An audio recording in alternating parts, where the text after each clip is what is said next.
Agradecemos, Señor, tu bendición. Gracias por tu amor, por tu misericordia, por mis hermanas y mis hermanos que se conectan, que estamos juntos, Señor, espiritualmente, Señor, en un mismo sentir, Señor, unánimes, procurando comprender tu palabra, Señor, cada día para que nos sirva, Señor, y fortalezca nuestra fe, fortalezca nuestra vida y continuar, Señor, firmes, Señor, delante de ti, sin caer, Señor, en desesperación o sin caer, Señor, en una comprensión que probablemente, Señor, más bien maltrata la vida del creyente y no lo fortalece, no lo construye, no lo edifica. Queremos, Señor, que tu palabra nos hable. Queremos, Señor, que tu palabra nos ayude a comprender, Señor, lo que sucedía en aquel tiempo y cómo hoy también, Señor, podemos también ir superando estas situaciones, Señor, que son importantes para poder manifestar una comunidad de fe en Cristo Jesús diferente a la lógica del tiempo, del mundo, de la sociedad, Señor, que no tiene reparos en los valores del reino de Dios, sino que cada uno se rige por sus propios valores, Señor. Te agradecemos, Señor, y te bendecimos por tu amor y tu misericordia. Agradecidos en Cristo Jesús. Amén y amén. Amén. Ahora sí ya estamos allí, ¿sí? Vamos entonces a iniciar nuestra exposición de la palabra, ¿no? Recordando siempre que nosotros buscamos pues que la palabra nos ayude no solamente a comprender el texto, ¿no? Sino que nos ayude sobre todo a fortalecer la fe y en esa medida también llevarla a la práctica, ¿no? Entonces veremos entonces cómo Pablo explica y cómo nosotros ahora a la luz de esa explicación también tomamos responsabilidad, ¿no? De poder, digamos, explicar lo que Pablo ya ha dicho en aquel contexto, ¿sí? Vamos entonces a empezar. Miren, estamos en el capítulo 11, en el versículo 2, ¿sí? En el versículo 2, y vamos a leer el texto, ¿no? Como en otras ocasiones lo hemos leído, del verso 2 al 16, ¿sí?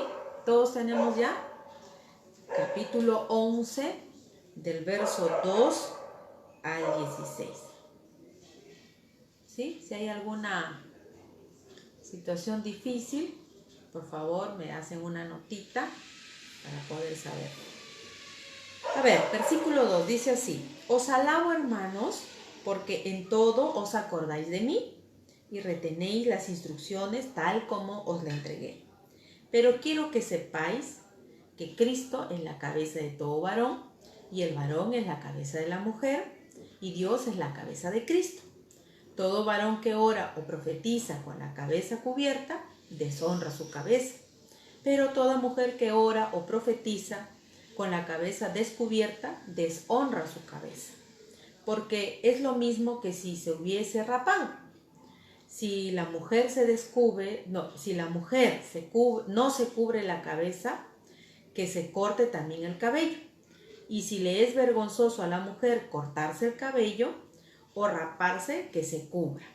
7. El varón no debe cubrirse la cabeza, pues él es imagen y gloria de Dios. Pero la mujer es gloria del varón, pues el varón no procede de la mujer, sino la mujer del varón. Y tampoco el varón fue creado por causa de la mujer, sino la mujer por causa del varón. Por lo cual la mujer debe tener señal de autoridad sobre su cabeza por causa de los ángeles. Pero en el Señor ni el varón es sin la mujer, ni la mujer es sin el varón. Porque así como la mujer procede del varón, también el varón nace de la mujer. Pero todo procede de Dios. Juzgad vosotros mismos. ¿Es propio que la mujer ore a Dios sin cubrirse la cabeza? La naturaleza misma nos enseña que al varón se le es deshonroso dejarse crecer el cabello. Por el contrario, a la mujer dejarse crecer el cabello es honroso, porque en lugar de velo le es dado el cabello. Con todo, si alguno quiere discutir, sepa que ni nosotros ni las iglesias de Dios tenemos tal costumbre. Ok, entonces, habiendo dado lectura, ¿no?, al texto, vamos entonces a intentar, digamos, ver cómo se ha estructurado, ¿no?, es la propuesta, digamos, de relectura que queremos hacer en esta mañana.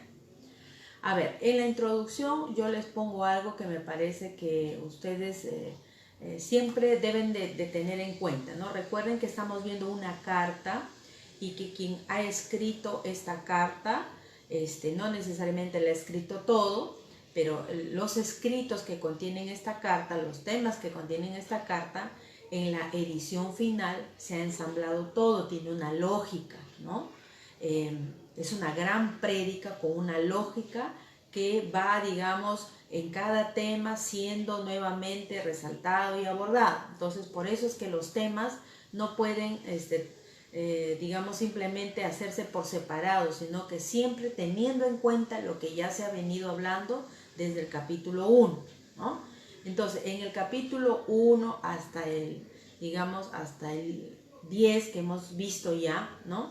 Hemos visto toda una serie de situaciones de la comunidad corintia, ¿no? Es muy fuerte, por ejemplo, en la sección anterior que iba del 8 al 10, el apelar a la libertad que tienen los más instruidos, los más fuertes, los más sabios, los más poderosos, los más nobles, ¿no? Y entonces yo les decía en la introducción justamente eso, que del 8 al 10 los cristianos instruidos, ¿no?, apelan pues a su libertad y derecho de hacer prácticas que en el fondo, ¿no?, digamos, se hacían perpetuas ciertas prácticas que más bien atentaban contra el hermano de débil conciencia, ¿no? Y esta idea de común unidad, ¿no?, porque el Espíritu es uno para todos y Dios es el Dios de todos. Entonces esta idea de comunidad, de que a pesar que somos, digamos, instruidos en un proceso diferente, ¿no?, lo que tiene que primar es que todos y todas son parte de una comunidad. Por lo tanto, el fuerte tiene que ver por el débil y el débil tiene que preocuparse también por aprender las enseñanzas de Cristo y edificar también su vida, ¿no? No solamente con la enseñanza y el acompañamiento de alguien más fuerte. Entonces, vamos a ver, digamos, cómo en esta sección Pablo va a poner en evidencia, ¿verdad?, que al interior de la comunidad ya se registran prácticas negativas, ¿no? Si el fuerte decía, no, yo salgo y como y yo sé que soy de Cristo y acá no pasa nada, yo sé que ese ídolo no es nada, ¿no? Y digamos, no afecta para nada, yo sé en quién he creído, ¿no? Soy fuerte en la fe. Entonces, pero no se ha dado cuenta que las prácticas que eso ha conllevado ya se están notando o ya se están practicando al interior de la comunidad, en el cuerpo de Cristo, ¿no? Entonces, esas prácticas que aparentemente, ¿no?, eran, digamos, comunes y normales de la sociedad de la época, ahora Pablo les hace notar que ya se han, digamos, instalado prácticas al interior del cuerpo de Cristo, de la comunidad, ¿no?, y que obviamente está afectando a hombres y a mujeres. Entonces, vamos a intentar ver a partir del versículo 2 hasta el 16 cómo se ven estas prácticas, ¿no? Cómo es posible ver, digamos, estas prácticas de la comunidad corintia, ¿no?, y que, digamos, no son saludables, ¿no? No son las que se supone deberían darse en un contexto cristiano. Entonces, es allí donde va a poner su énfasis digamos, Pablo, y donde necesariamente pues no es un asunto solo de varones, ¿no? Sino es un asunto también de mujeres, ¿sí? Vamos a ver entonces la primera parte. Miren, la primera parte lo he esbozado así, del verso 2 al 3, ¿sí? Entonces, del verso 2 al 3, tenemos, digamos, hay dos cosas que ver. Para empezar, parece, ¿no? Parece que Pablo, digamos, quiere ser un poco condescendiente, ¿no? Porque si nosotros, a la luz de lo que hemos venido viendo, ¿no? Pablo cuando habla les insiste, les dice, pero mire, y hasta con manzanitas, ¿no? Porque dice, sabemos todo, pero a pesar que eso saben, parece que en la práctica, parece que no lo saben. Entonces, eso hace que, digamos, Pablo sea muy enfático en algunas cosas. Entonces, aquí cuando dice Pablo, os alabo, hermanos, porque en todos acordáis de mí, ¿no? O sea, eso es bien curioso, digamos, teniendo en mente lo que ya antes a Pablo les ha dicho. O sea, nosotros pasamos hambre, muchas veces hemos sido golpeados hasta morir, ojalá gobernásemos, ¿no? Ojalá reinásemos, ¿no? Como ustedes quizás lo están expresando, diría Pablo, ¿no? Entonces, cuando Pablo dice que os alabo porque en todo acordáis de mí, más bien parece un tono medio sarcástico, ¿no? Quizás porque les va a continuación, probablemente les va a hablar como dándoles por su lado, ¿no? Como que, bueno, ustedes son personas muy condescendientes, obedientes, ¿no? Entonces, Pablo o sea, en la primera parte ya tiene ese tono, lo que supone que el tono en adelante también va a ser así, como sarcástico, ¿no? Como diciendo algo, pero que es lo contrario, ¿no? Por ejemplo, cuando uno dice algo sarcásticamente, uno en el fondo está diciendo lo contrario, ¿no? Probablemente ese tono se tenga que, digamos, que considerar aquí con lo que Pablo va digamos, a tratar, ¿no? Vamos a ver cómo se presenta, ¿ya? Pero Pablo les alaba porque se acuerdan de él y también dice, retenéis, dice, las instrucciones, ¿no? La enseñanza, o sea, es decir, esta enseñanza que obviamente ya es una tradición apostólica, ¿no? De que es el que, digamos, hace las enseñanzas a la comunidad cristiana. Entonces dice, tal como os la entregué, ¿no? Entonces, ahí ya, si estas personas que están escuchando, ¿no? Que estas personas que están leyendo la carta son estas personas que realmente retienen la enseñanza como les ha entregado Pablo, entonces probablemente más adelante Pablo apele a esa misma, digamos, referencia, ¿no? Entonces yo por eso ponía, retienen la enseñanza. Pues Pablo dice que, ¿no? Por lo menos da a entender que los creyentes corintios retienen la enseñanza de Pablo, ¿no? Vamos a ver si en el transcurso eso es verdad, ¿no? Eso tiene algo de cierto.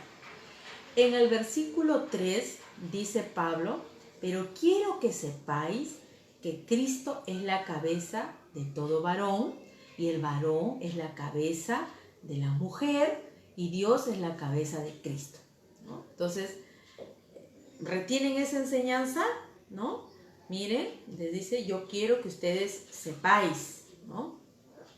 Que así como les dice, pero todos sabemos que, ¿no? Entonces yo quiero que ustedes sepan, ¿no? No es que no se supone que han recibido mi enseñanza, pues bueno, yo quiero que ustedes sepan, ¿no? Que Cristo es la cabeza de todo varón y el varón es la cabeza de la mujer y Dios es la cabeza de Cristo. Ya de entrada, con ese tono medio sarcástico que por lo menos yo le encuentro al inicio, ¿no? En el versículo 2, nos lleva a pensar en varias cosas, ¿no? Por un lado, porque el texto se ha prestado, o bueno, no prestado, se ha utilizado y se ha interpretado de una manera, digamos, como que hay un, digamos, en el propio texto, así lo han interpretado, como que en el texto hay una afirmación de superioridad e inferioridad, ¿no? Entonces, pensemos, ¿no? Si decimos, porque esa es la afirmación que actualmente se hace, ¿no? El hombre es cabeza de la mujer. Y si nosotros decimos que el hombre es cabeza de la mujer, como el texto literalmente lo menciona, y lo utilizamos en sentido jerárquico, ¿no?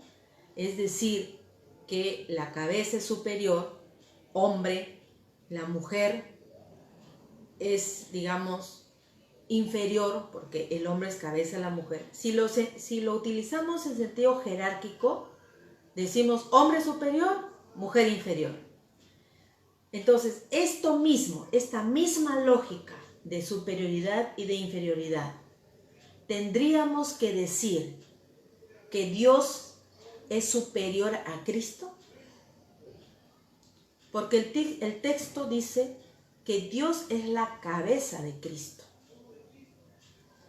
Si decimos que el hombre es la cabeza de la mujer y nuestro entendimiento es que el hombre es superior a la mujer, que el hombre, digamos, tiene prerrogativas superiores que la mujer, que el que puede hablar es el hombre y la mujer no, que el que puede, digamos, hacer las tareas importantes para Dios es el hombre y la mujer no, o sea, es jerárquico.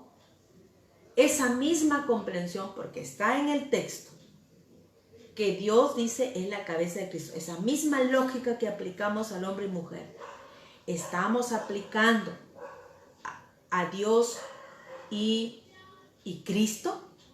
Les pregunto,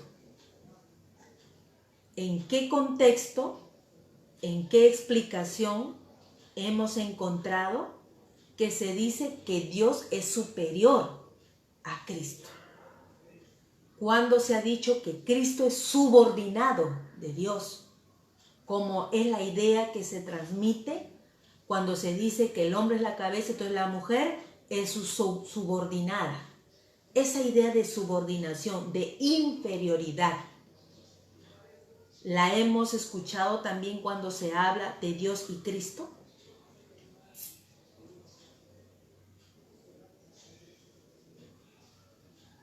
¿Qué dicen ustedes? ¿La hemos escuchado?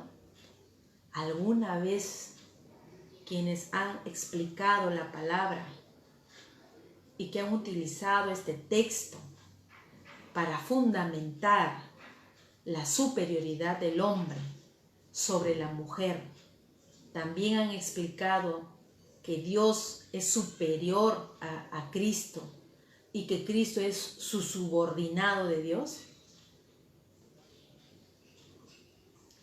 Y yo me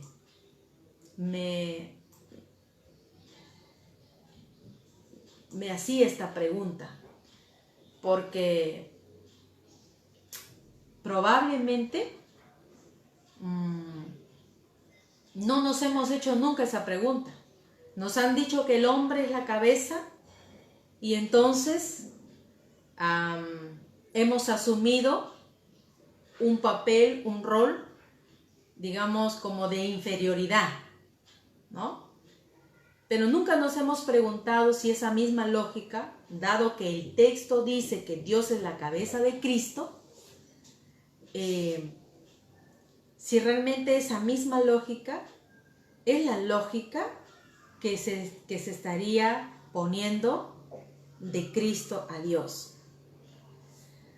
Yo creo que la mayoría vamos a coincidir, hermanos y hermanas, que nunca hemos escuchado, ni siquiera se han atrevido los grandes hombres de Dios muy santos, muy siervos de Dios, porque son hombres los que han hecho esta explicación, nunca se han atrevido a decir que Jesús, que nuestro Salvador, que Cristo es inferior a Dios.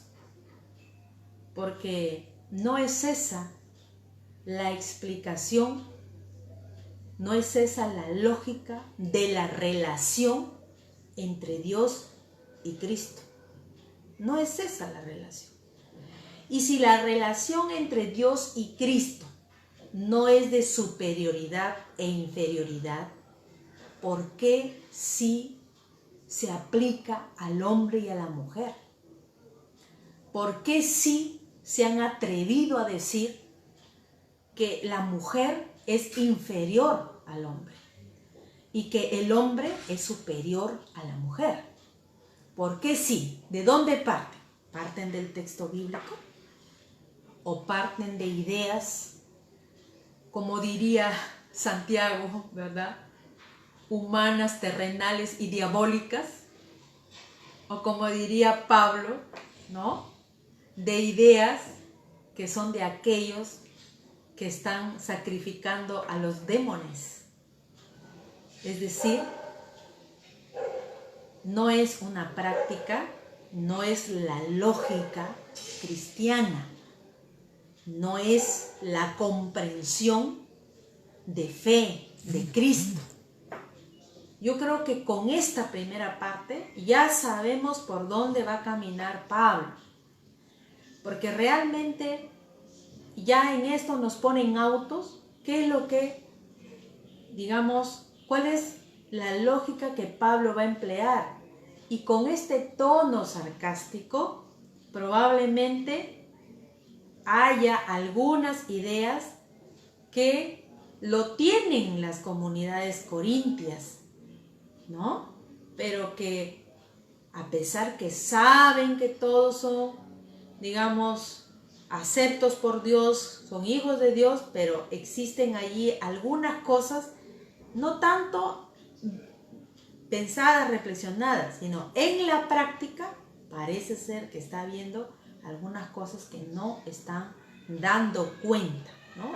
Recuerden que siempre la práctica es la evidencia de eso que se cree, de eso que se entiende, ¿no? Esa práctica es la evidencia del amor. Tú puedes tener mucho conocimiento, pero ¿qué es lo que le da carne al conocimiento? La práctica. Y esa práctica es esa práctica llamada con la palabra amor, que es la práctica en concreto, ¿no? Entonces, yo a la luz de esta primera expresión, ¿no?, realmente no es posible realmente decir que Cristo es subordinado de Dios. Y por lo tanto, el texto no nos da, literariamente como está escrito, no nos da para decir que la mujer es subordinada del varón. No nos da. Porque la misma relación que tiene Dios con Cristo, la misma relación que Cristo tiene con Dios, es la misma relación que el hombre tiene con la mujer y que la mujer tiene con el varón. Ahí nomás se nota claramente una idea que, aunque no está dicha, pero está allí. Hay interdependencia. Esta idea de comunidad. Cada uno no se manda por su cuenta, sino que están interdependientes, ¿sí? Entonces, finalmente, ¿no?, habría que preguntarse entonces, ¿cuál es el sentido de cabeza? ¿No? Porque esta palabra se ha usado y mal usado para fundamentar jerarquía, para fundamentar superioridad. Entonces, es importante que nos hagamos una comprensión del tiempo, de la época, ¿no? Es interesante No es la única que lo menciona, pero es interesante la aproximación que hace, ¿no? La profesora Irene Fulques, cuando menciona que los documentos de la época, obviamente griegas, ¿no? O sea, de lenguaje y comprensión cultural griega, menciona que la palabra kefalé refiere obviamente estrictamente a cabeza, esta que está acá, ¿no? Como hoy día nosotros usamos. Mira, la mosca está en tu cabeza. Pues, ¿a qué cabeza nos referimos? A esta, pues a la física, ¿no es cierto? Pero también utilizamos, ¿no?, en sentidos diferentes. Por ejemplo, usándolo de mala manera, decimos, el hombre es cabeza de la mujer, ¿no? Entonces, el sentido ya no es literal, o sea, físico, ¿no? El sentido es más bien toda una comprensión que está detrás del uso de esa palabra. Entonces, en esta aproximación que hace la profesora, dice que el uso de este término cabeza, que en griego es kefalé, esta palabra tiene un sentido en los documentos de ser entendida como el origen de, es la fuente de, ¿no? Y es el sentido de origen y de fuente, pero que provee bien, que provee vida, que provee, digamos, bienestar, ¿no? Porque en la comprensión social, el hombre, que es la cabeza, es, digamos, el pater familias, ¿no?, el que va a guiar la casa patriarcal. Sobre él recae la figura de que él tiene que proveer todo lo necesario para su familia. No hay la comprensión, por ejemplo, como hoy, de que el hombre se deshace de sus hijos, los abandona, nunca les pasa su pensión, no le interesa si comerán o no comerán, si estudiarán o no estudiarán, ni los visitan ni nada. Esa es la comprensión de hoy, ¿no? Digamos que el hombre abandona a su familia, abandona, ¿no?, a la mujer, ¿no? Pero en aquel contexto no. El padre, sobre todo aquellos varones que tenían las condiciones necesarias, ¿no?, para mantener su estatus, su honorabilidad. Era un honor para un varón tener bien a toda su familia. Era un honor para un varón, ¿no?, dado que la sociedad le daba esa carga social, tener que sostener a cada uno, ¿no?, de sus familias, incluidos sus servidores, ¿no?, para que también, digamos, nadie tenga de qué acusarlo, ¿no? Entonces, y por supuesto, la familia daba honores ¿no?, al padre de familia, ¿no?, que estaba pues dando, digamos, todo lo bueno y lo bien, ¿no? Entonces hay que, digamos, tener en cuenta, ¿no?, tener en cuenta que esa es la comprensión. Por lo tanto, la palabra kefalé, que aparece ahí, ¿no?, Cristo es la cabeza de todo varón, es decir, es el que origina, ¿no?, el bien en el varón, el que es la fuente de vida en el varón, ¿no? Y cuando dice el varón es la cabeza de la mujer, entonces el sentido, que no es de superioridad e inferioridad, sino es el sentido de que provee, que es fuente, que es origen de todo bien para la mujer.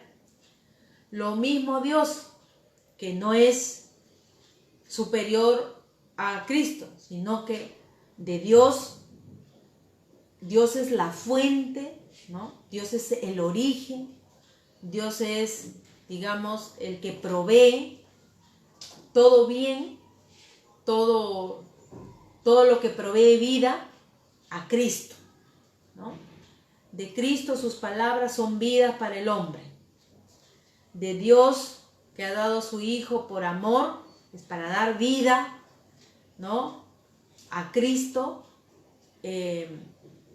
a pesar que la humanidad lo haya asesinado siendo inocente, pero Dios le ha dado vida, le ha dado bien, le ha dado bienestar, y por lo tanto le ha dado un lugar importante digamos, en la estructura de la divinidad, ¿no?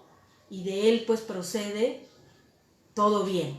De Dios difícil, ¿no?, que se considere que de Dios proceda mal. No, procede mal de lo malo, de los démones, de la lógica del mundo, pero de Dios procede el bien, ¿sí? Procede el bien.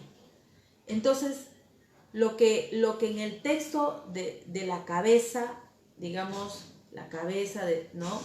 Cristo en la cabeza de todo varón, varón en la cabeza de toda mujer, Dios en la cabeza de todo Cristo. La idea es de una relación que se establece, pero una relación de bienestar para el otro.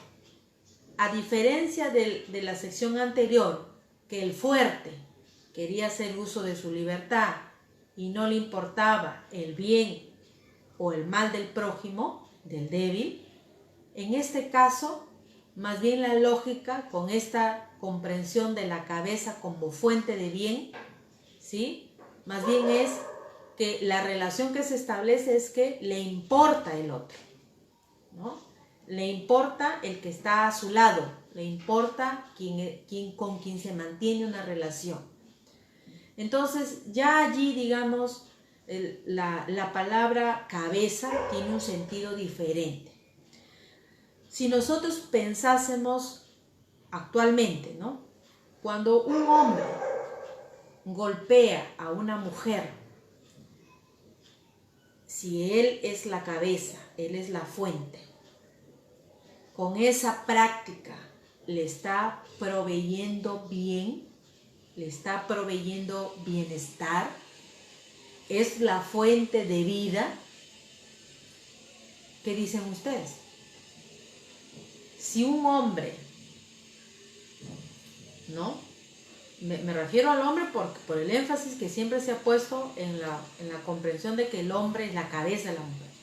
Si un hombre es, digamos, una persona que, siendo él la cabeza, ¿no?, digamos, prefiere gastarse el dinero que gana en juegos, en licor, en salidas con amigos, y no proveer para su familia, esa idea de cabeza, digamos, estaría proveyéndole bienestar a su familia.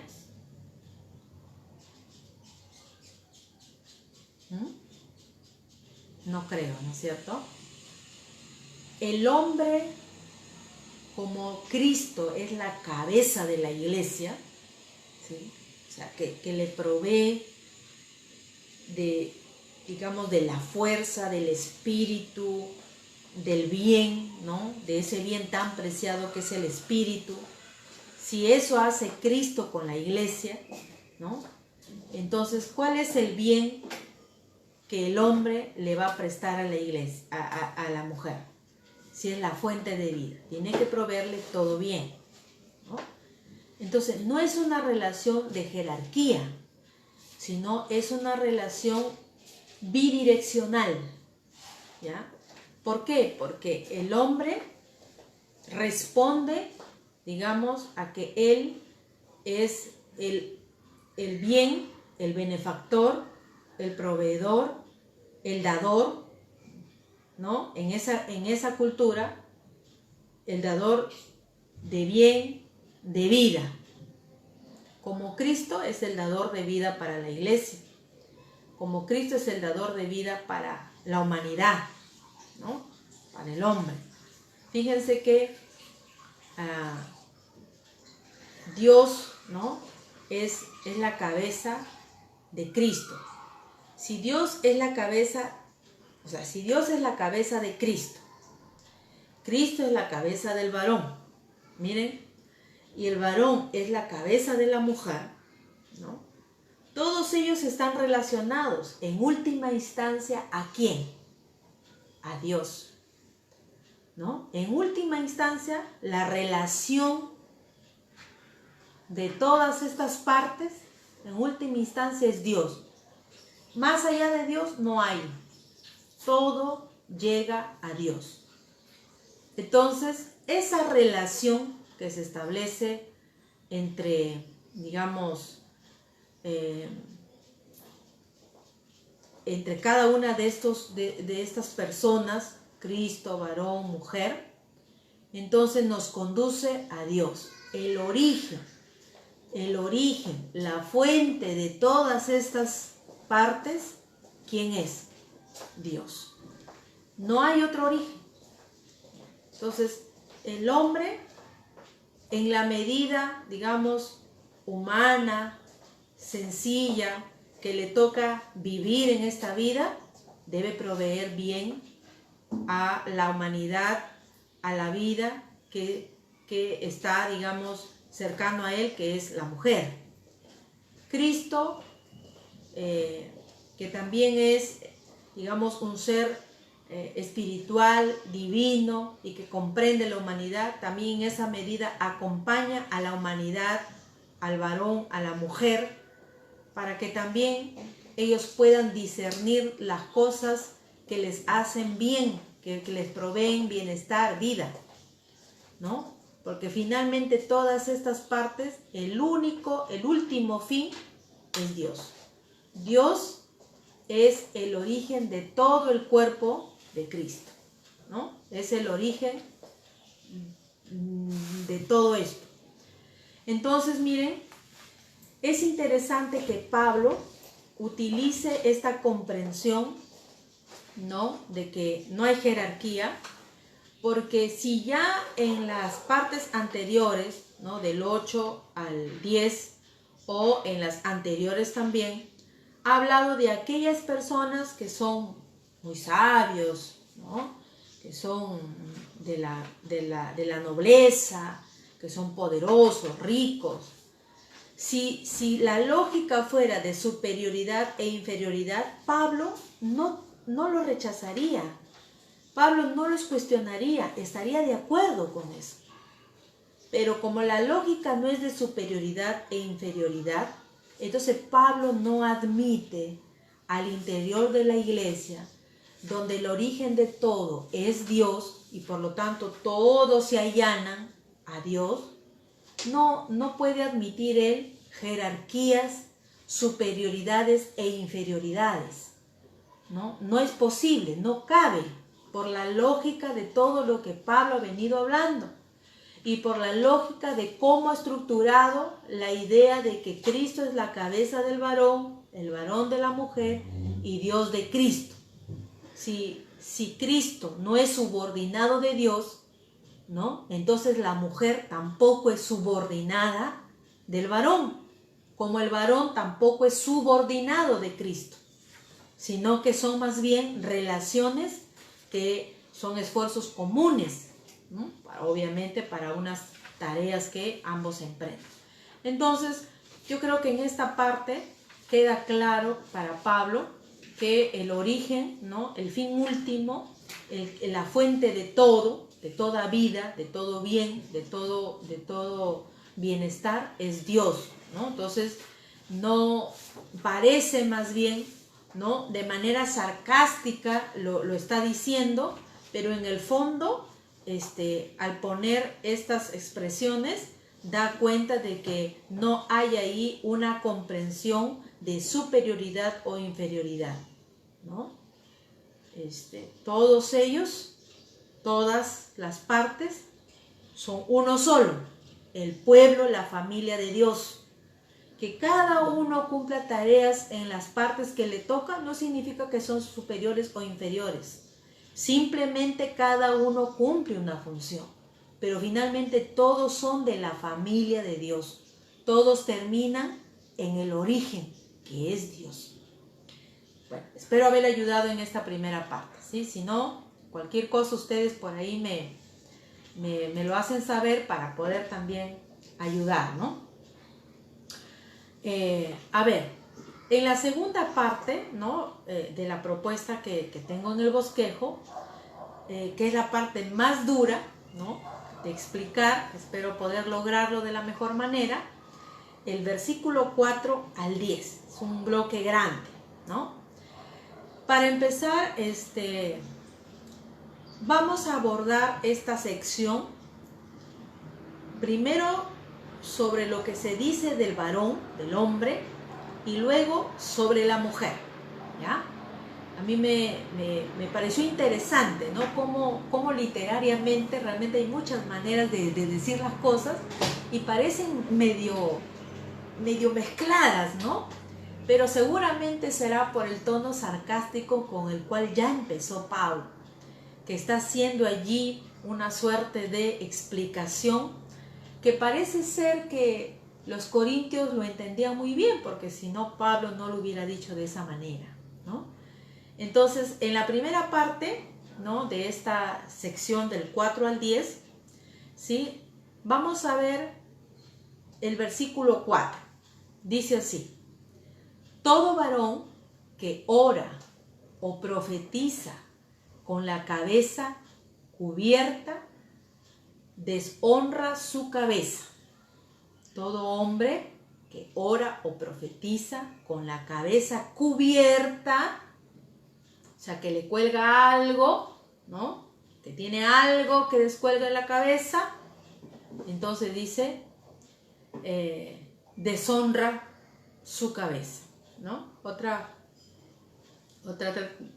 traducción de esto es avergüenza su cabeza.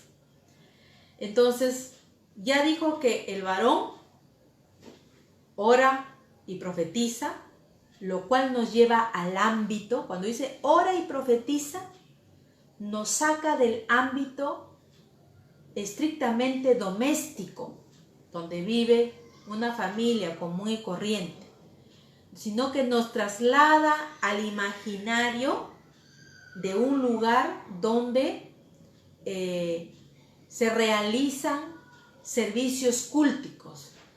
Por lo tanto, es público.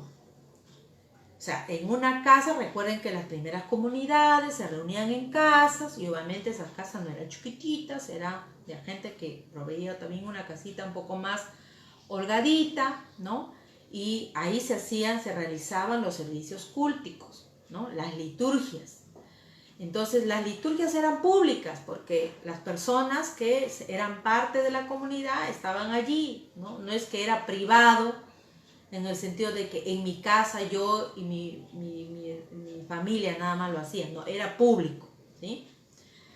Entonces, estamos entrando al ámbito eclesial, por lo tanto, el cuerpo de Cristo, y donde el varón cumplía esas funciones: orar, profetizar, seguramente otras más, pero aquí por lo menos ha puesto el énfasis de orar o profetizar.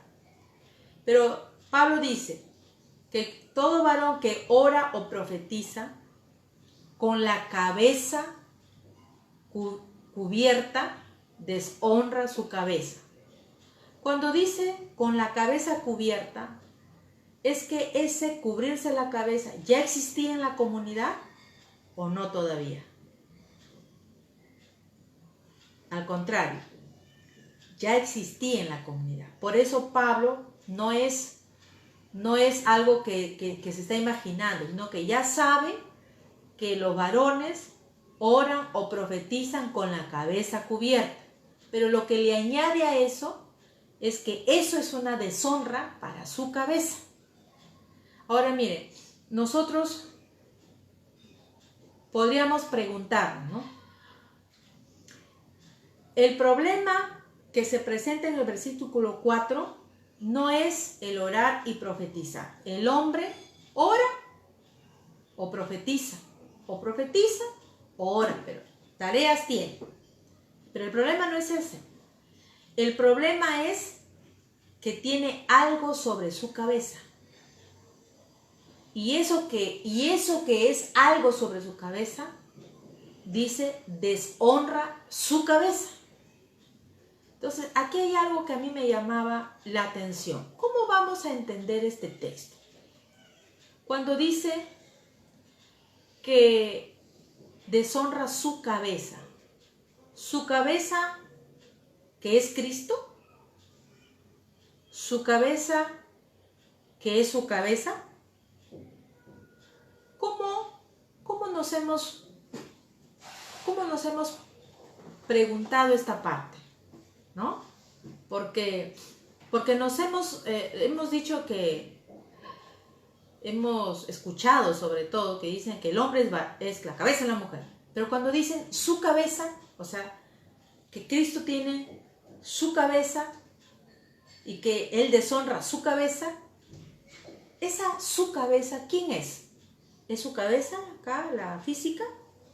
¿O es su cabeza entendiéndolo como que Cristo es su cabeza? ¿Cómo nos hemos imaginado eso?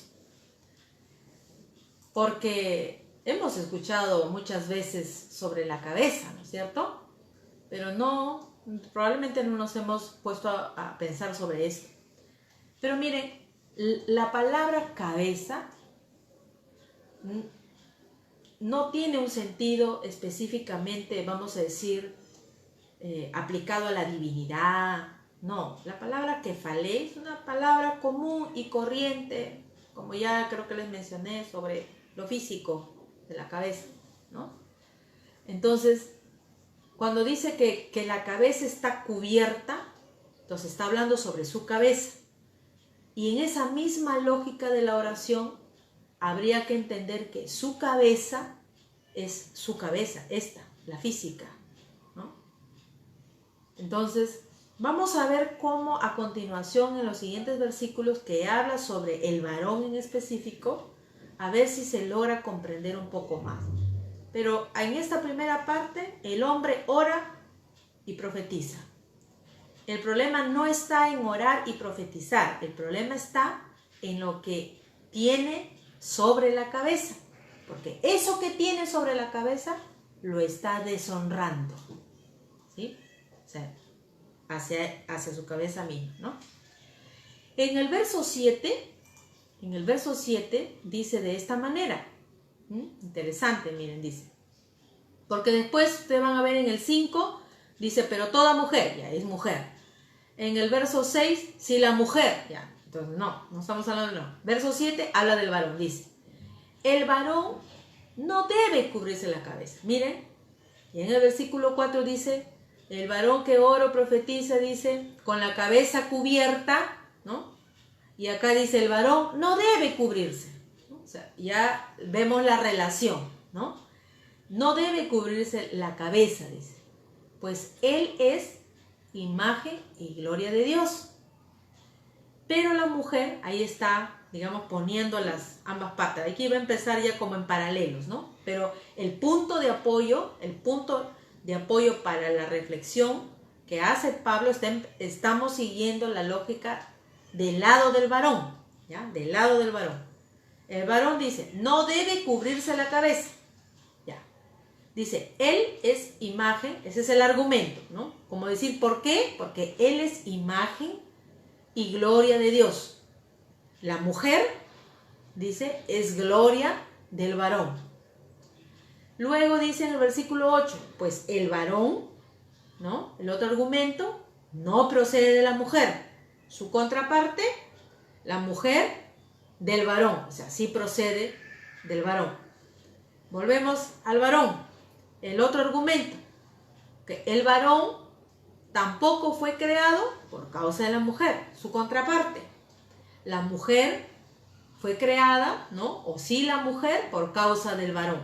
Entonces se dan cuenta cómo ha hecho los argumentos de por qué el varón no debe cubrirse la cabeza. ¿Sí? ¿Me dejo entender? Es decir, el énfasis, o sea, la explicación que le hace Pablo al varón que cumple sus tareas en la iglesia, en la comunidad, no está, digamos, desconectando el punto que para Pablo es importante. ¿Cuál es ese punto que está haciendo deshonra? ¿Sí? No es que, digamos, no es que el punto que le hace deshonra al varón sobre su cabeza es llevar algo sobre su cabeza. Por eso en el 7 enfatiza, no debe cubrirse. Lo que lo deshonra, ¿sí?, no es que la mujer sea la gloria del varón. No es. Lo que lo deshonra al varón no es que la mujer sea gloria del varón. O sea, por la mujer no viene la deshonra. No es deshonra del hombre que la mujer proceda del varón. No es eso lo que lo deshonra al varón. Lo que lo deshonra al varón no es que la mujer sea creada a causa del varón. Esos argumentos, miren, como que estaría diciéndole, ¿no? Ustedes saben que esta parte de creación, ¿no?, de que desciende, que es creado y todo lo demás, yo creo que, o sea, bueno, aunque no está de más decirlo, pero Pablo está apelando a una comprensión, digamos, judía, y por lo tanto sus oyentes deben ser, digamos, con ideas o comprensiones o entendimiento de esta tradición del Génesis, ¿no? Pero el punto que Pablo quiere abordar, y que me parece que lo que está diciendo en el fondo es, está bien pues, varones cristianos, ustedes que creen en el Señor, ¿no? Ustedes saben que pertenecen a Dios, que todos somos parte de esta familia de la fe. Ustedes son personas que, digamos, tienen una honorabilidad, ¿no? Ustedes son gloria de Dios, ¿no? Perfecto. Ustedes no proceden de nadie, más bien de ustedes procede la mujer. Perfecto.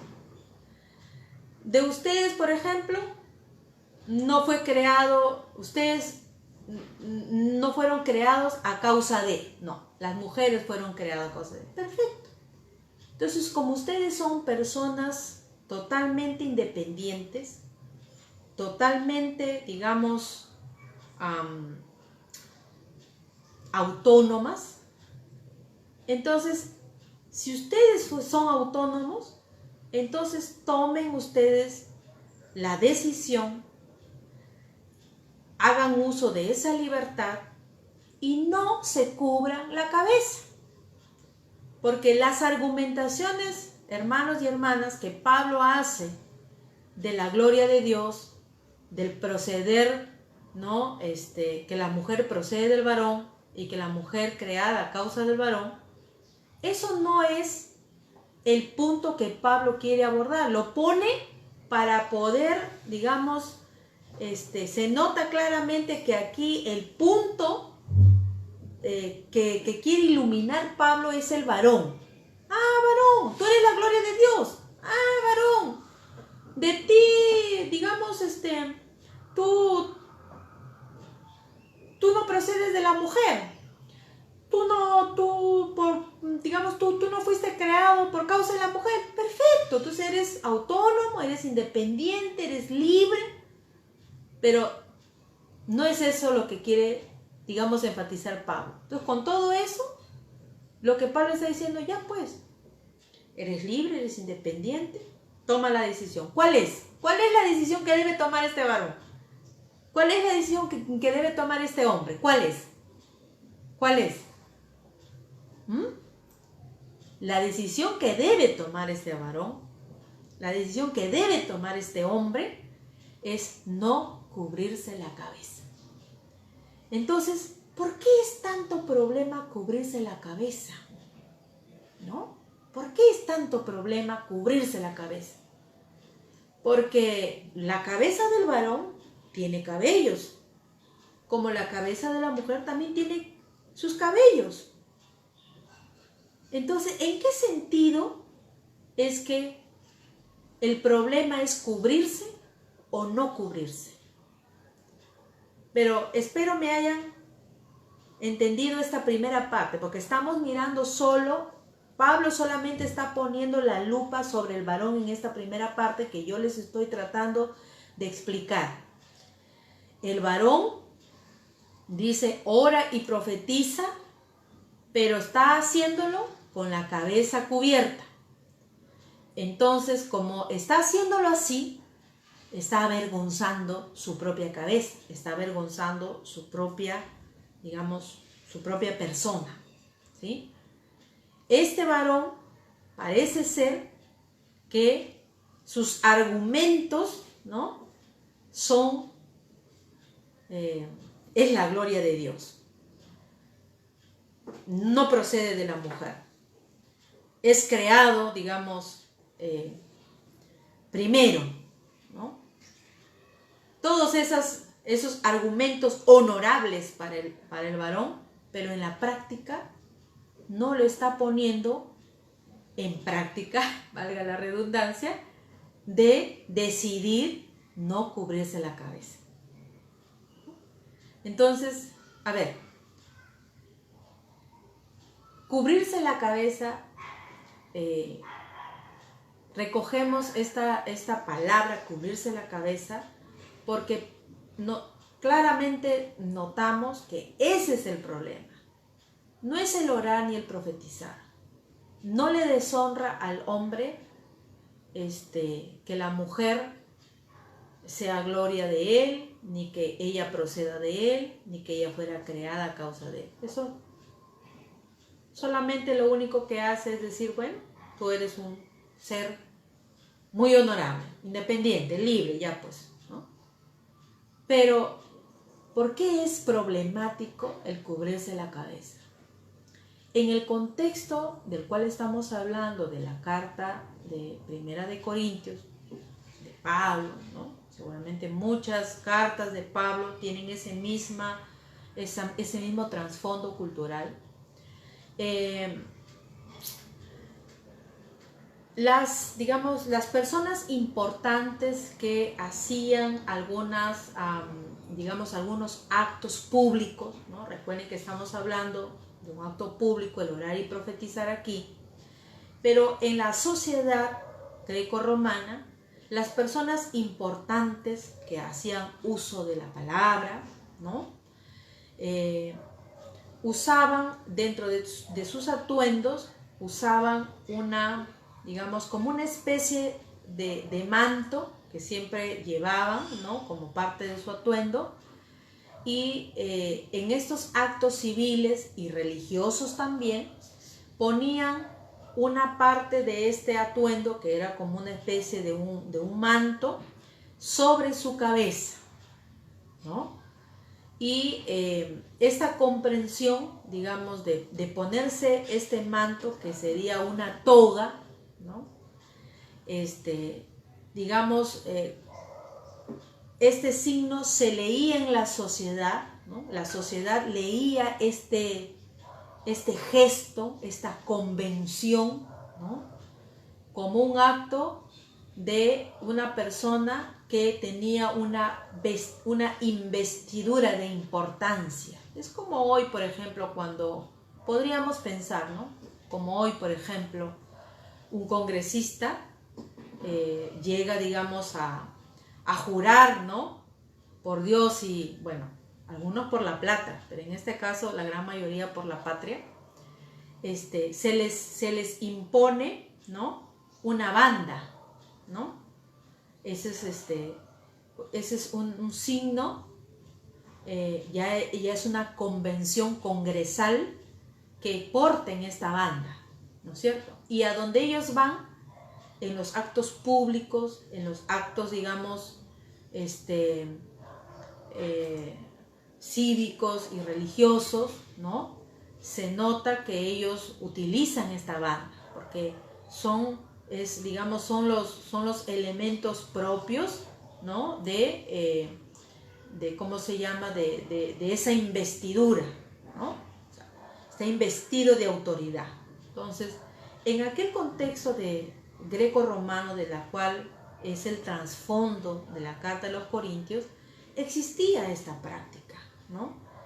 Y esta práctica no sería negativa, ¿no? A diferencia de hoy, por ejemplo, que para llegar al Congreso pueden postular, pues, digamos, personas, ¿no? Por lo menos la Constitución así lo menciona, pueden postular personas que no necesariamente son de un estatus, digamos, de riqueza, sino cualquier persona, ¿no? Puede postular para ser, digamos, el congresista, ¿no? Pero en aquel contexto de Pablo, quienes ostentaban un cargo de autoridad, quienes ostentaban una posición en los actos cívicos y religiosos, no era el común de la sociedad, sino que se mantenía una estructura jerárquica, ¿verdad?, en las cuales unos pocos que ostentaban poder, ostentaban honorabilidad, nobleza por la familia que descendía, ¿no?, sabiduría propia de la filosofía y la instrucción de la época, ¿no? Entonces ellos eran los que ostentaban estos cargos. Entonces cuando la población veía a estas personas, no veían a un hombre, ¿no?, realizando un acto cívico, no, veía a una persona importante, una persona con alto honor. Entonces, si yo le veo al otro con alto honor y yo me veo a mí mismo, ¿yo qué digo? En comparación, en relación, no soy nada, ¿no es cierto?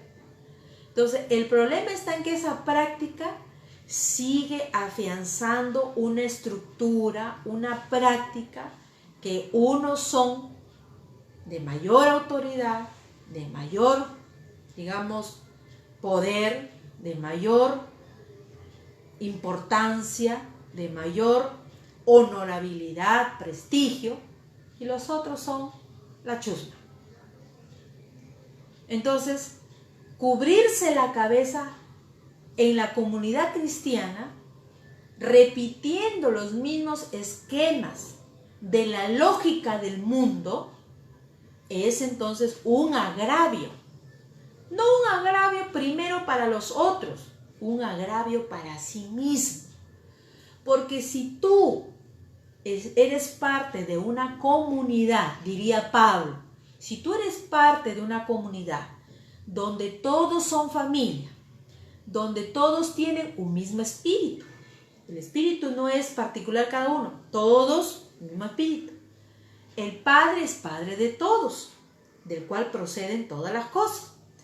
Y Cristo es el Salvador de todos, por quien existimos.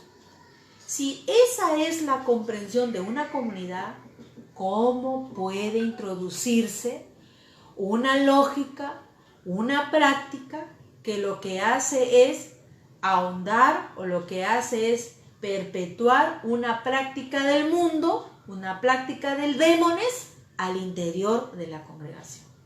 No cabe. No cabe eso. Por eso es un gran problema para la época del cual estamos hablando, de Pablo, y queremos entender por qué es un problema. El cubrirse la cabeza es un problema.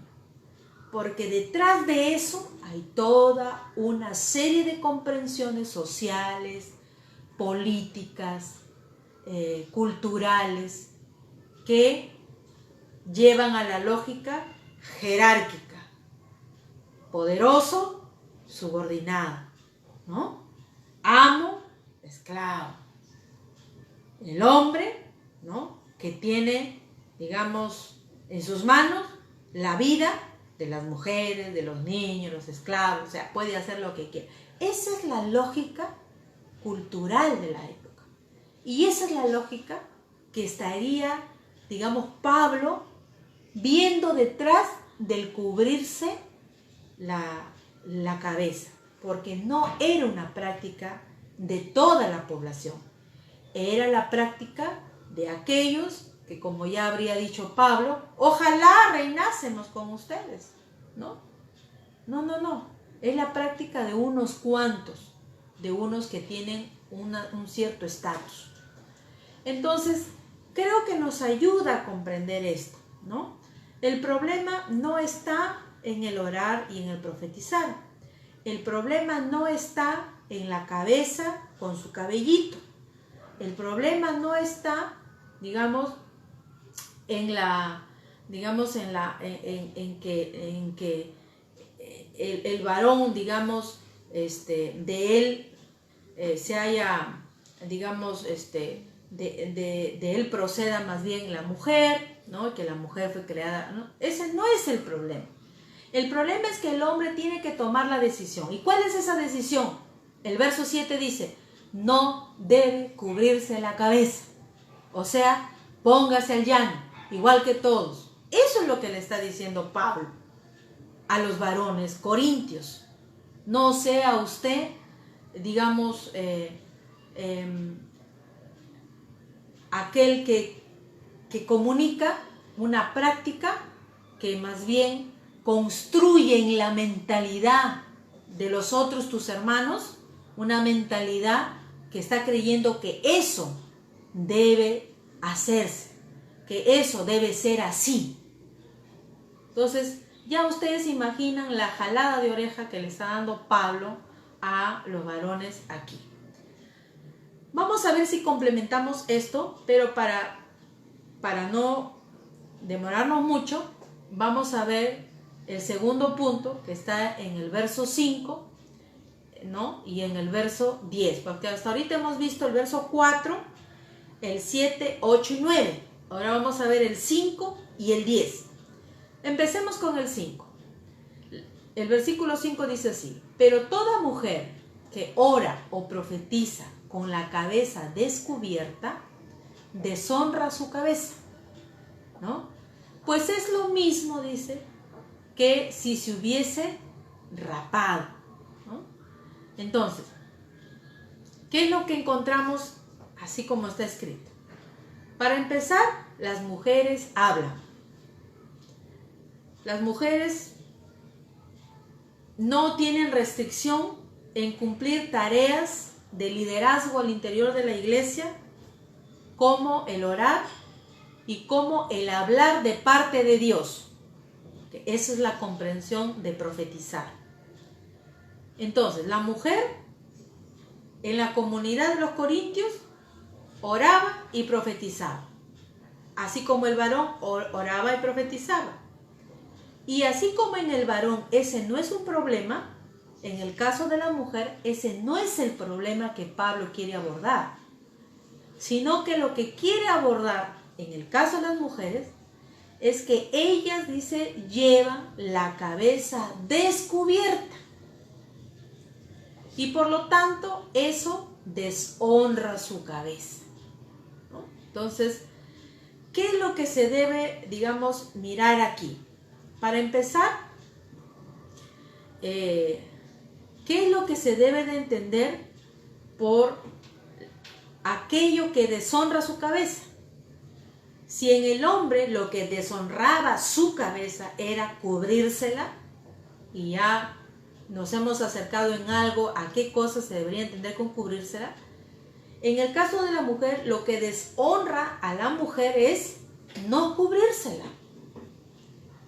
Y algunos santos varones del Señor han interpretado que cubrirse la cabeza implica pues ponerse un velo, ¿no? Y aunque la palabra velo no aparece en este texto, aun por más que la traducción en los versículos siguientes digan que las mujeres entonces deben llevar un velo, ¿sí? En esta parte que estamos viendo, deberíamos preguntarnos lo mismo en relación a que qué es aquello que avergüenza, que deshonra la cabeza de la mujer. Fíjese que así como el hombre se preocupa por su cabeza, ¿no? O sea, por él mismo, en este caso es la misma lógica. La mujer, Pablo, está poniendo ahora la lupa sobre la mujer porque ella está avergonzando su cabeza, ¿no? Así como en el caso del varón nos hemos preguntado, cuando dice su cabeza, ¿se refiere a Cristo? ¿No? Y hemos dicho, no se debe referir a eso, porque la lógica de lo que está escrito, por eso es necesario mirar cómo se disponen las palabras. La lógica de lo que se ha escrito es que hay algo que está sobre la cabeza del varón, y por lo tanto, si hay algo que está sobre la cabeza del varón, la lógica que continúa cuando dice que deshonra su cabeza es esta. Entonces, cuando nos referimos a las mujeres, que dice que no se cubren su cabeza, o sea, esta, la física, entonces la lógica de la escritura es que eso de no cubrirse deshonra su cabeza. O sea, no se está refiriendo al varón, ¿no? Que es lo que hemos visto en el versículo 3. No hemos visto eso. El 3 solamente, ahí vamos a dejarlo un ratito para ver cómo Pablo lo va a complementar. Pero aquí la idea es que el varón es responsable sobre sí. Cubrirse o no cubrirse es responsabilidad de él. Pablo ya le ha dicho, no debe cubrirse. O sea, toma acción, toma decisión, haz lo que debes de hacer. Lo mismo va a hacer con las mujeres. Las mujeres ya les ha dicho que ellas deshonran porque tienen descubierta la cabeza. Pero ¿qué es entonces descubierta la cabeza en el caso de la mujer? ¿Qué es eso? A ver, de repente ustedes tienen alguna idea. Realmente es un texto muy, muy provocador, ¿verdad? Pero es un texto que nos anima justamente a pensar lo que se entendía en aquel contexto. Miren, si en el varón cubrirse tiene connotaciones sociales, ¿no? Culturales, en este caso del manto, del vestir, ¿no? Hay también un aspecto del vestir que también está relacionado a las mujeres y que por supuesto tienen que prestarle atención para no caer en deshonra sobre sí mismas, ¿no? En este caso es lo que se conoce como, en la sociedad de Pablo, las mujeres no podían, como hoy, ¿no? Andar con el cabello suelto. No podían andar con el cabello suelto. Porque andar con el cabello suelto era una práctica que tenían las mujeres en ciertos cultos mistéricos, ¿no? Y donde, donde tras ser extasiadas, ¿no? Ser extasiadas por todo lo que involucra esta práctica para la divinidad, una de esas prácticas era soltarse el cabello. O sea, como decir, me abandono a ti, ¿no? O sea, soy de ti, estoy en tus manos, ¿no? En las casas, las familias, las mujeres se soltaban el cabello solo para poder ser vistas por sus maridos. O sea, es decir, no era algo que en público se podía ver, ¿no? El soltarse el cabello era algo privado, ¿ya? Era entrar, digamos, a una relación muy privada. Entonces, soltarse el cabello, ¿verdad? Era una práctica privada que la sociedad entendía que era, pues, digamos, como un abandono a la divinidad, un abandono o sea, me pongo en las manos de esta divinidad, me pongo en las manos de mi marido, ¿no? Y es de suponerse también que si una mujer andaba con los cabellos sueltos, ¿no? En la época, es como que en la sociedad, ¿no? Dijeran, bueno, estoy disponible, ¿no? Estoy disponible, ¿no? Para caer en los brazos de Morfeo. Aunque no sé si había muchos feos ahí, pero era caer en los brazos de Morfeo.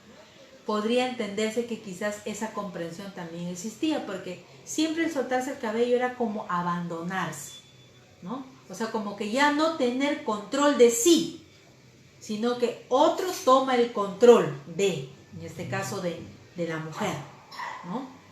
Entonces, miren, digamos, el no cubrirse la cabeza no es otra cosa que tener el pelo bien amarrado, bien, digamos, peinado, no suelto, no es bien peinado suelto, no, es tenerlo bien amarrado, de tal manera que envuelva, de tal manera que tenga, digamos, una cubierta con el propio cabello en la cabeza, ¿no? Entonces, parece ser que las mujeres, cuando dicen que tenían la cabeza descubierta, es probable que esa no cobertura sea que no tienen bien arreglado el cabello. Y por eso dice a continuación, dice que es lo mismo, o sea, estar descubierta, es lo mismo que si se hubiese rapado, o sea, no hay nada, pues no hay nada, ¿no? Rapado. Entonces, o sea, es quedar así, desnudo prácticamente, ¿no? Y la idea también del cabello suelto es básicamente como solamente es un abandono, ¿no?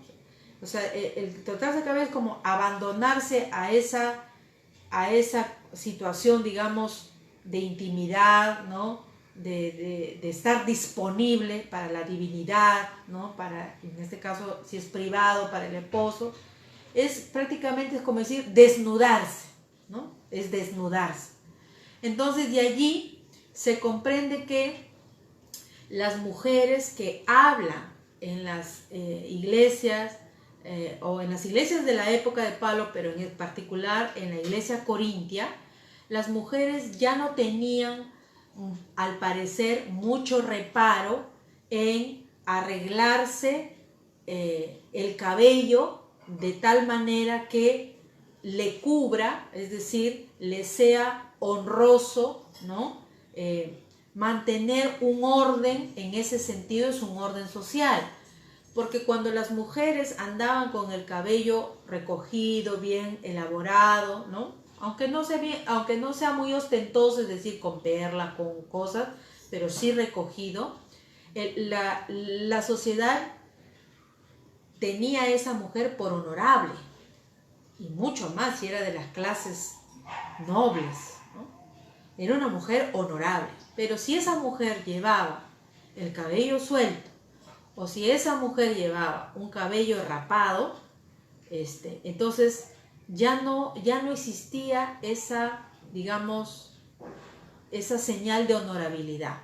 Si la mujer tenía el cabello rapado, probablemente pueda cubrirse con algún envoltorio, con algún paño.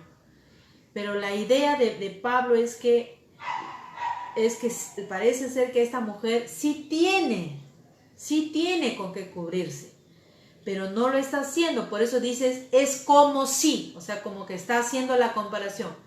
Es como si se hubiese rapado, pero no lo tiene rapado. Por lo tanto, si no está rapada, tiene el cabello. Y si tiene el cabello y le es deshonroso, es porque no está apropiadamente ordenada, de manera decente para la época, ¿no? Y a mí me resultaba interesante esto por lo siguiente, porque en la sección anterior, el varón libre, el entendido, el sabio, el que tenía mucho conocimiento, él, digamos, no rompía con las prácticas sociales y se sentaba, ¿no?, en los lugares a comer lo sacrificado. Estaba muy seguro que eso no era nada. Y después nos damos cuenta que sus prácticas, esas prácticas sociales son negativas, ¿no? Pero en este caso, fíjese, a las mujeres, esta práctica, digamos, social, de acomodarse el cabello, no es nociva desde la comprensión de Pablo, sino más bien es una convención social que mantiene el orden de saber diferenciar entre el hombre y la mujer, ¿no? Hoy día también nos diferenciamos hombres y mujeres, pero de maneras distintas. Para la época de Pablo, la diferenciación entre los géneros pasaba por una serie de, digamos, de complementos, de atuendos, de peinados, ¿no?, de joyas, ¿no?, de vestimenta, que era necesaria mantenerla, ¿no? Porque uno puede romper, digamos, diría Pablo, si tú que te vas a sentarte no rompes con eso, ahora las mujeres quieren romper con una convención social, pero en ambos casos, el que va a comer la carne sacrificada mantiene una práctica, lo introduce a la iglesia, es negativa. La mujer que quiere romper esta convención social, que no es realmente, digamos, algo que probablemente la gente ni le esté prestando mucha atención, pero esta mujer la quiere romper, o estas mujeres quieren romper esa convención social, también está afectando a la comunidad. O sea, lo que yo me hacía un poco el entendimiento es, o sea, no por ser cosas grandes de prácticas en la sociedad, el impacto, digamos, va a ser más grande.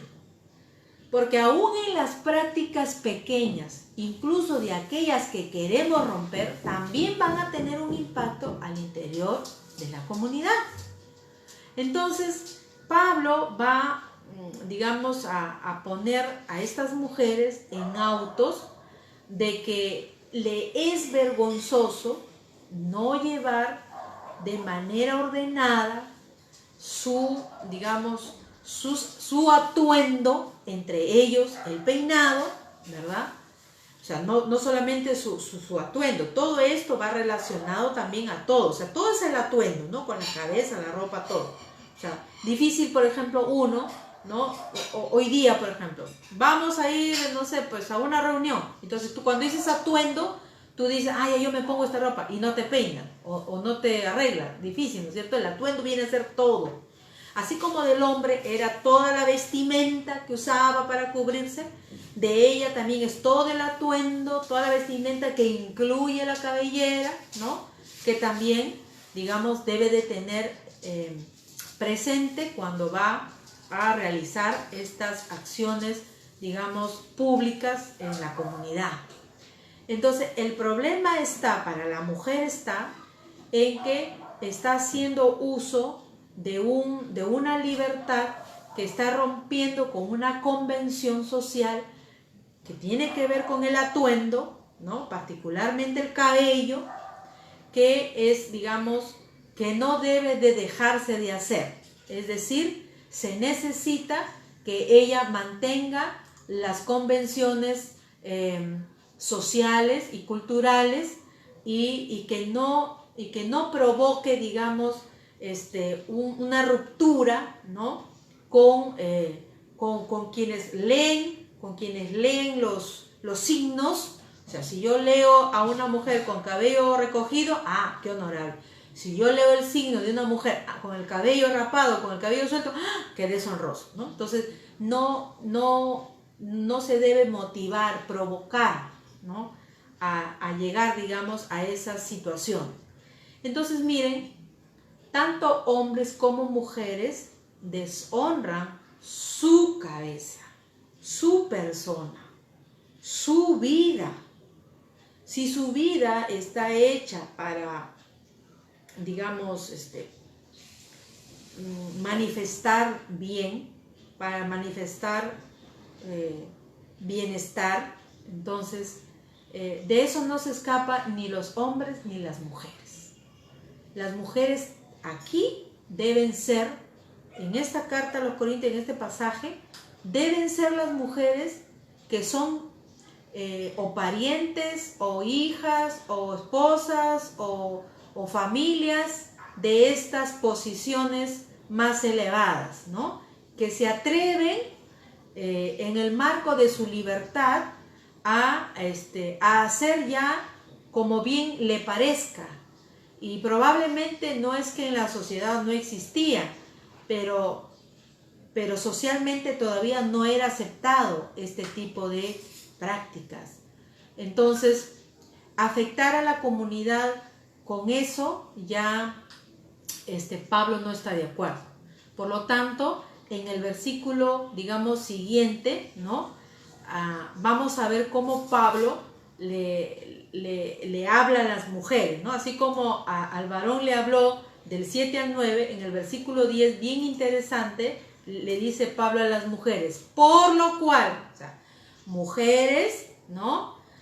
Que oran y profetizan, y llevan, dice, su cabeza descubierta, ¿no? Le es deshonrosa, ¿no? Deshonran su cabeza. Por lo cual, la mujer debe tener señal de autoridad, ¿no? Sobre su cabeza. O sea, ¿qué quiere decir? Que así como al varón le ha dicho, bueno, tú eres un hombre libre, de ti proceden otros, tú no has sido creado porque a causa de otros, muy bien, tú eres libre, muy fuerte, muy glorioso, ¿no? Ya, toma la decisión. En este caso, a las mujeres también les está diciendo lo mismo. Fíjese que la mujer tiene autoridad sobre sí misma. El texto es claro. Dice, la mujer debe tener, acá en la traducción dice, señal de autoridad, ¿no es cierto? Y si nosotros miramos en el griego, nosotros vamos a notar que en el versículo 10 dice, dice, la mujer autoridad tener sobre su cabeza, no habla sobre señal, ¿ya? Dice, por esto la mujer debe tener autoridad sobre su cabeza a causa de los ángeles, dice. Entonces, en la primera parte, la mujer tiene autoridad sobre sí misma, sobre su cabeza. O sea, ¿quién debe tomar la decisión de cubrirse la cabeza? ¿El varón? El varón debe peinarle a la mujer, instarle a la mujer que se acomode. No. El que es maduro debe decidir por sí mismo. Y fíjese que ahora me viene a la memoria, ¿no? El hecho que aquí aparezcan hombres y mujeres, generalmente se ha asumido de que estamos hablando de matrimonios, ¿no? Acá dice, el hombre, no, es cabeza de la mujer, y la mujer, no, digamos, como decir, debe sujetarse al varón, ¿no? Pero esa comprensión es una comprensión doméstica de la casa, donde está el esposo y la esposa, pero en el pasaje no estamos hablando de una relación de esposos, no estamos hablando de una relación en una casa doméstica común y corriente. Estamos hablando de una congregación. donde los varones participan al igual que las mujeres. Si los varones deben tomar decisiones sobre sus propias vidas, sobre sus propias cabezas, Nandito, sobre sus propias cabezas, igualmente las mujeres también deben tomar las mismas decisiones. Porque si el hombre es tan independiente, si el hombre es tan, digamos, glorioso, si el hombre es tan fuerte para tomar sus decisiones, siendo en Cristo, de la misma manera las mujeres en Cristo que oran y profetizan deben de tomar también acción sobre sí mismas, sobre sus propias cabezas, sobre sus propias personas. Aquí no hay por ninguna parte la idea de que deba de esperar que un hombre le diga. No, aquí las mujeres deben tener autoridad, es decir, la palabra que se traduce por autoridad aquí es exousia, es decir, debe tener el poder, debe tener la capacidad, ¿no? Es decir, si tiene poder y tiene capacidad, significa que tiene derecho de hacer lo que debe de hacer. ¿Y qué es lo que debe de hacer? Cubrirse la cabeza. ¿Y qué es cubrirse la cabeza? Mantener el orden de su atuendo, mantener el orden en su cabeza, porque puede ser muy trivial, puede ser muy poca cosa para algunos o probablemente para nuestra época, pero para la época del cual estamos hablando, ese atuendo es algo importante dentro de las convenciones sociales. Pero eso que es parte de las convenciones sociales no le ha restado a la mujer autoridad.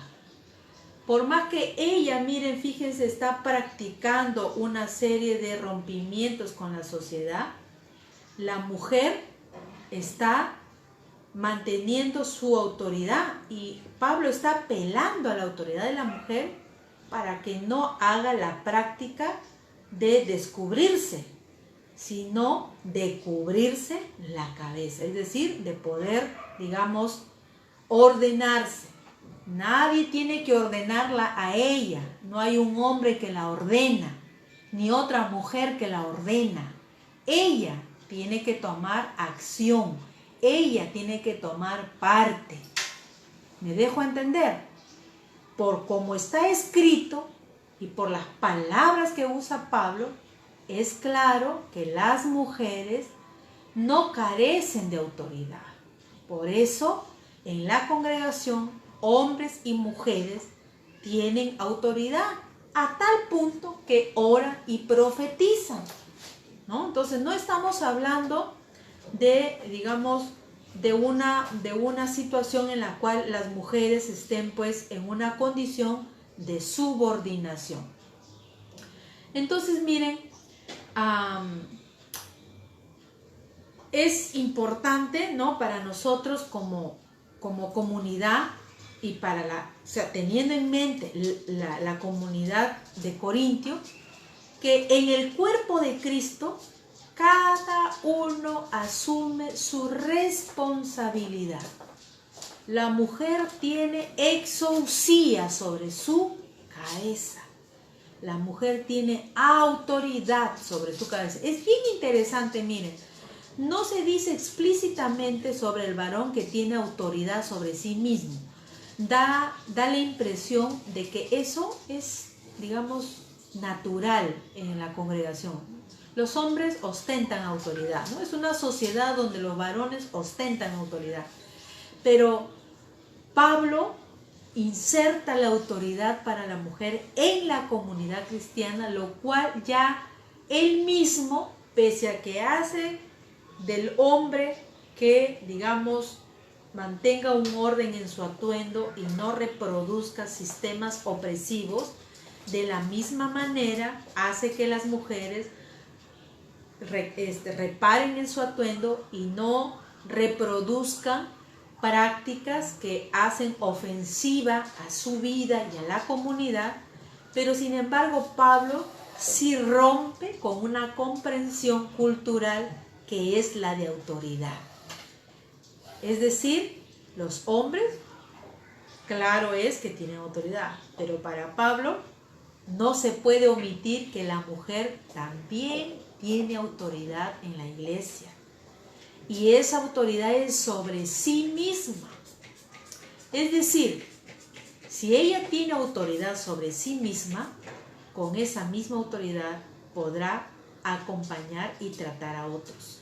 Si el hombre tiene autoridad sobre sí mismo y debe tomar las decisiones que favorezcan a su propia vida, con esa misma autoridad, con esa misma decisión, también hará lo propio en bien de los otros. Entonces, todo está, digamos, enlazado. Los hombres y las mujeres, partes del cuerpo de Cristo, deben asumir su responsabilidad. Cada uno no espere que alguien le diga, porque si usted espera que alguien le diga, como ya Pablo dijo en capítulos anteriores, eso es caer en una inmadurez. El maduro sabe lo que tiene que hacer, reflexiona, tiene el entendimiento, tiene la gnosis, el conocimiento, lleva a la práctica lo que sabe que tiene que hacer. Y eso es hombres y mujeres, mujeres y hombres. No hay jerarquías, no hay superioridades ni subordinados. Todos aquí participamos de una misma común unidad, el cuerpo de Cristo. Y terminamos esta parte, ¿no? Que es la tercera, que espero les esté ayudando un poco a comprender este pasaje, que es del verso 11 al 16, ¿no? En el verso 11 y en el verso 12, Pablo reitera lo que ya en otras palabras ha venido diciendo. En el Señor ni el varón es sin la mujer, ni la mujer es sin el varón. Porque así como el varón, ¿no? Así como la mujer procede del varón, también el varón nace de la mujer, pero todo procede de Dios. Es interesante esta palabra proceder, porque recuerden que en la parte del versículo 7, 8 y 9 dice, el hombre no procede de la mujer, dice, sino que la mujer procede del varón. Pero fíjense que eso no es mella de la mujer, eso no es inferioridad de la mujer, porque si fuese la lógica de inferioridad, entonces cuando dice que todo procede de Dios, entonces deberíamos también entender con la lógica de inferioridad.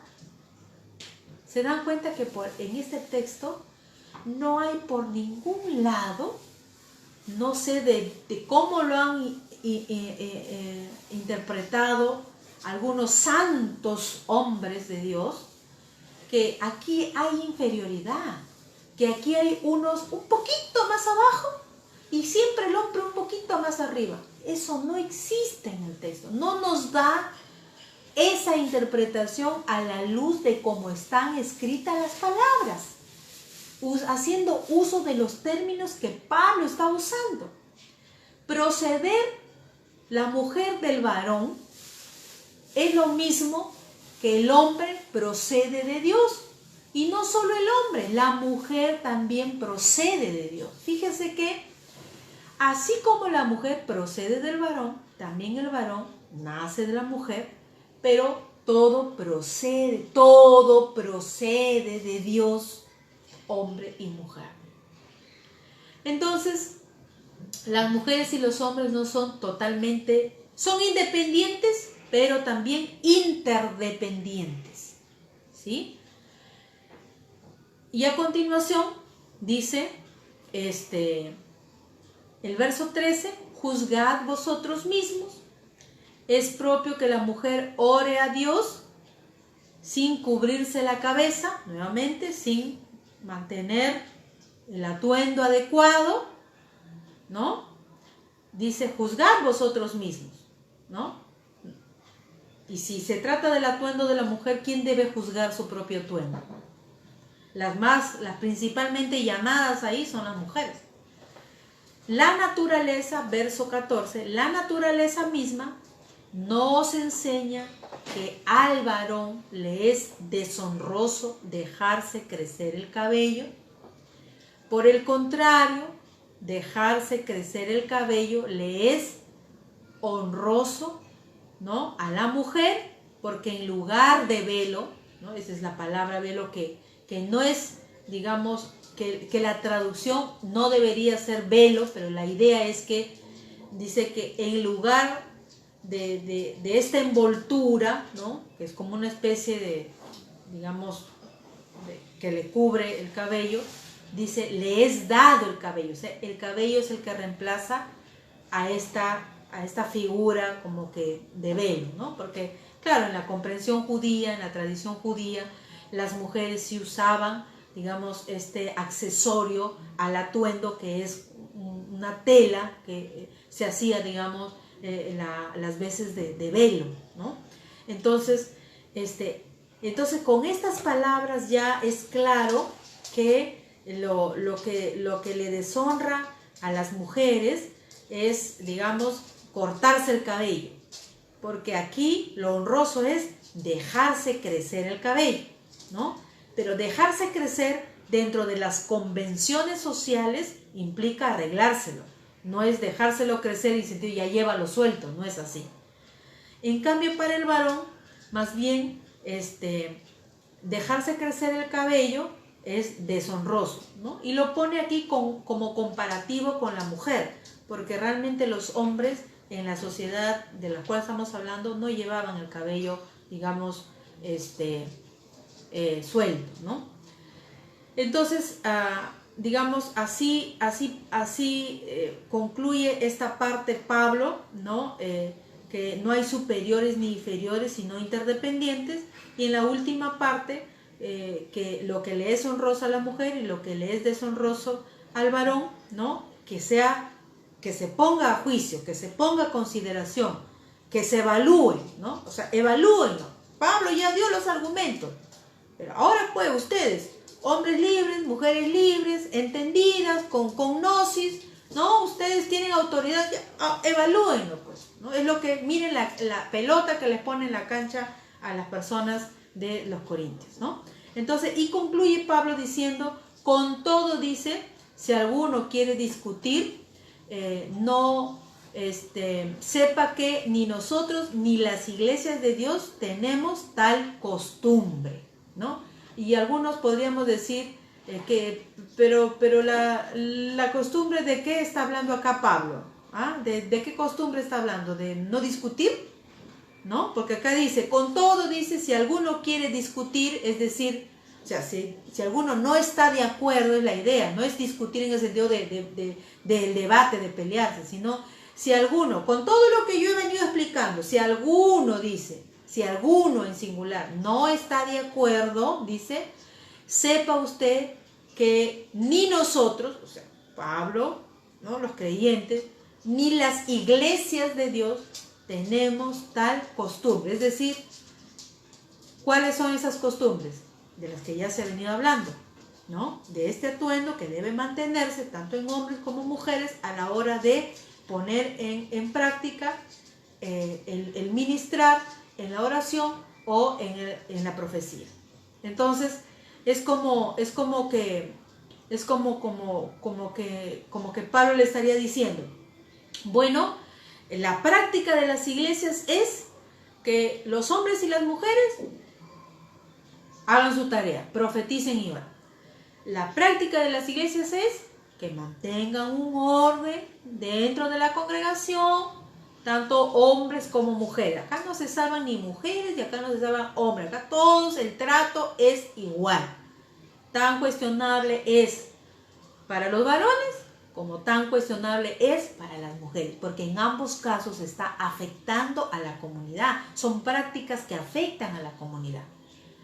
Esas prácticas, ¿no?, de que el varón en su autonomía, en su autoridad, debe decidir sobre su propia vida a la luz de las enseñanzas, ¿verdad?, a la luz de Cristo que está en su vida. De la misma manera la mujer debe tomar esta autoridad para poder mirarse y tratar sobre sí misma lo que es conveniente, lo que ayuda al crecimiento de la iglesia. Ninguno de los dos tienen tratos especiales. Esa es la práctica de las iglesias de Dios, diría Pablo. Entonces, yo pienso que el pasaje, ¿no? Por supuesto, como siempre también les he dicho, siempre las propuestas de relectura son eso, es decir, es una propuesta que nos ayuda a acercarnos al texto, no de manera cada uno antojadiza, sino mirando los términos, mirando el contexto, mirando la lógica de la escritura, porque todos esos elementos nos ayudan a acercarnos a la comprensión. Nando, muy fuerte. Todo eso es necesario tenerlo en cuenta.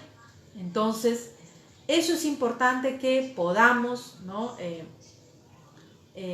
Considerarlo, ¿sí? El texto no nos ayuda para hablar sobre superiores e inferiores. El texto no nos ayuda para decir que el hombre tiene autoridad y la mujer no tiene autoridad. En el cuerpo de Cristo, hombres y mujeres son cuestionados en el mismo nivel. Hombres y mujeres tienen la misma autoridad para poder proceder como debe de ser. En la comunidad, en el cuerpo de Cristo, hombres y mujeres tienen la práctica de la iglesia cristiana. No a la manera, digamos, común y corriente, sino a la manera cristiana. Entonces ustedes tienen ahí algunas conclusiones, ¿no? A manera de conclusión, que realmente son referencias que de repente nos invitan a seguir pensando, seguir meditando. Y yo les decía ahí que en los orígenes, pues, de las comunidades cristianas, los hombres y las mujeres desempeñaban tareas de liderazgo, como ya lo hemos visto. Entonces, ese no es, digamos, el punto de quiebre que Pablo hace. Pero no hay forma, ¿no? Reitero que no hay forma de encontrar en el texto el sentido de superioridad o inferioridad en el caso de la mujer, porque es claro que las mujeres, como los varones, hablan.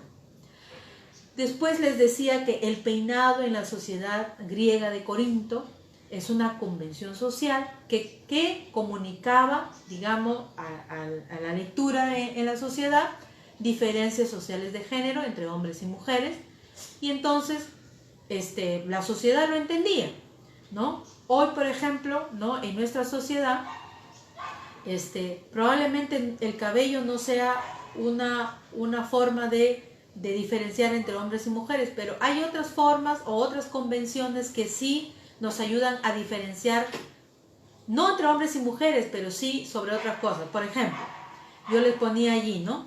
Si alguien saluda, ¿no? El saludo, para muchos todavía en nuestra sociedad, ¿no? Se entiende. El que saluda, es educado, ¿no? El que no saluda, no es educado. Entonces, la sociedad lo entiende. O sea, son convenciones que se entienden.